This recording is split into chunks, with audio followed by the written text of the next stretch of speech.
বিসমিল্লাহির রহমানির রহিম। সূরা আত-তুর।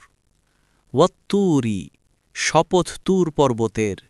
ওয়া কিতাবিম মাসতুরি, আর লিখিত কিতাবের।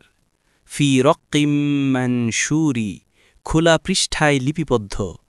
ওয়াল বাইতিল মা'মুরি, আর জনাকীর্ণ গৃহের বাইতুল মা'মুর। ওয়াস-সাকফিল মারফুই, আর উঁচু সাদের আকাশের। সংক্ষিপ্ত তাফসীর।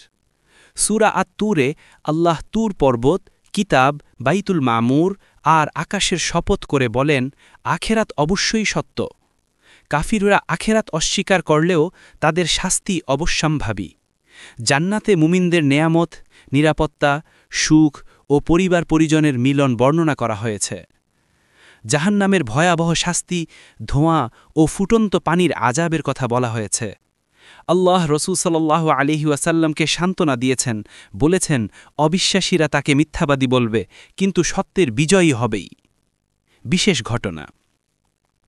কুরাইশরা অস্বীকার ও আল্লাহর সতর্কবাণী। মক্কার কাফিররা কোরআনকে কবিতা ও রসূল সাল্লাল্লাহু আলাইহি ওয়াসাল্লামকে কবি বা জাদুকর বলত। এ সূরায় আল্লাহ বলেছেন, এগুলো মিথ্যা অভিযোগ। কাফিররা কিয়ামতের ব্যাপারে সন্দেহ প্রকাশ করত।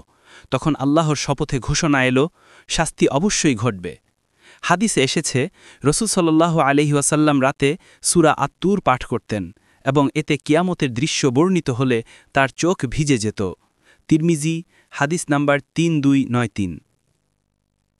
শিক্ষা।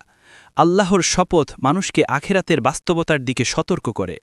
মুমিনদের জন্য জান্নাতের সুখ স্থায়ী, আর কাফিরদের জন্য জাহান্নামের আযাব নির্ধারিত।